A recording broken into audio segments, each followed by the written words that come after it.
Tank Polandia yang dikirim untuk angkatan bersenjata Ukraina diserang ATGM Rusia.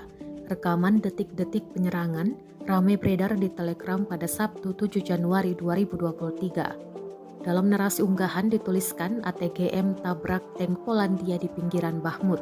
Sebelumnya, tank dengan bendera Ukraina di atasnya tersebut terekam menembak di sekitar pemukiman. Tak lama setelahnya, tank mendadak diserang ATGM Rusia. Hingga saat ini, tidak diketahui kondisi tank Polandia tersebut.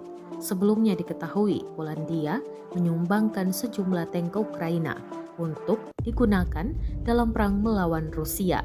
Dikabarkan sekitar 200 tank telah dikirim ke Ukraina.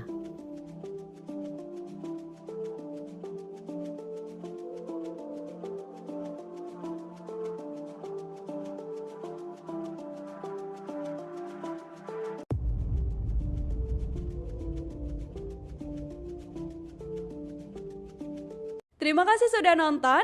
Jangan lupa like, subscribe, dan share ya.